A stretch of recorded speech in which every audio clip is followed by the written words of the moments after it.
एक जज बाबा थे। वो वृंदावन में घूमते थे। किसी ने कहा, भाई ये दोनों बातें तो जम नहीं रही, कहां बाबा और कहां जज। तब एक व्यक्ति ने उनका परिचय बताया कि ये पहले जज थे और इनके जीवन में भगवान की ऐसी कृपा हुई कि तब से यह बाबा हो गए। और आगे बताया कि एक गरीब केवट था। उसने लड़की की शादी में सेठ जी से कर्जा लिया और कुछ समय बाद वह कर्जा चुका भी दिया, लेकिन फिर भी सेठ के मन में बेईमानी आ गई और सेठ ने उस केवट के ऊपर कोर्ट में केस कर दिया।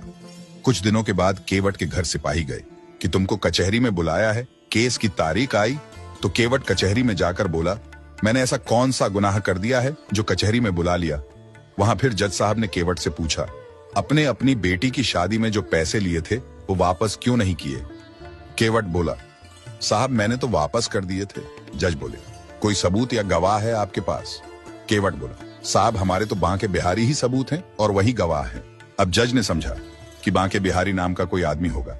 जज बोले, ठीक है, तो अगले सप्ताह बांके बिहारी को बुला के लाना। केवट बोले, ठीक है। उधर कानून की कार्यवाही के तहत गवाह को समन भेजा गया। सिपाही पूरे गांव में पूछता रहा कि कोई बांके बिहारी नाम का व्यक्ति है क्या। तो एक आदमी ने कहा, भाई बांके बिहारी नाम का आदमी तो नहीं है, पर मंदिर तो है। तो सिपाही ने सोचा, छुटकारा पाना है तो मंदिर में ही समन दे चलूं। कुछ समय बाद कचहरी की तारीख आई। जज साहब ने केवट से कहा, कहां है आपके गवाह। केवट बोला, हमारे गवाह तो हर जगह हैं। फिर कचहरी में आवाज लगती है, बांके बिहारी हाजिर हों। आवाज लगते ही पीछे से एक बूढ़ा आदमी कटघरे में आया। जज ने पूछा, केवट ने जब सेठ जी को पैसे लौटाए तब आप वहां मौजूद थे। बूढ़ा आदमी बोला, जी हां मैं वहीं मौजूद था। और आगे कहा, सेठ जी की अलमारी में डायरी के 330 नंबर पेज में वह पर्ची रखी है जिसमें हिसाब किताब बराबर लिखा है और दोनों के अंगूठे के निशान हैं। सेठ का घर दूर नहीं था। सिपाही को सीधा भेजा गया और अलमारी से रजिस्टर मंगवाया और जैसे ही 330 पेज देखा तो वह पर्ची हिसाब किताब बराबर वाली मिली। कचहरी में ताली बज गई और महफिल उठ गई। ये सब देखकर केवट का तो रो रो कर बुरा हाल हो गया और सोचने लगा, ठाकुर जी मुझे बेदाग बचा लिया।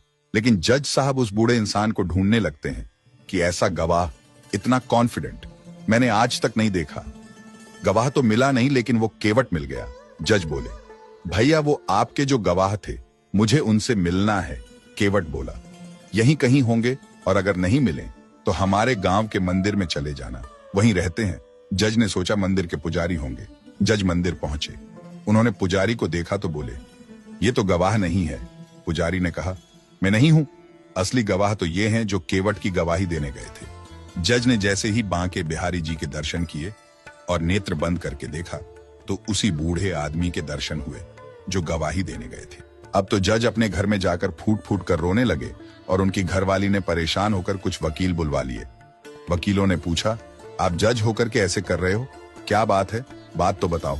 तब जज ने वकीलों से कहा, आज मेरी अदालत में भगवान आए और मैं कुर्सी पर जज बना बैठा रहा और प्रभु नीचे खड़े समझाते रहे। यदि उनके दरबार में कभी गया तो कौन सा मुंह दिखाऊंगा कि मैं इतना बड़ा लाट साहब हो गया कि भगवान नीचे खड़े और मैं कुर्सी पर बैठा रहा। जज ने कहा, अब इस दुनिया में नहीं रहना और उसी दिन जज ने घर छोड़ दिया और वृंदावन आ गए। इसीलिए इनका नाम जज बाबा है।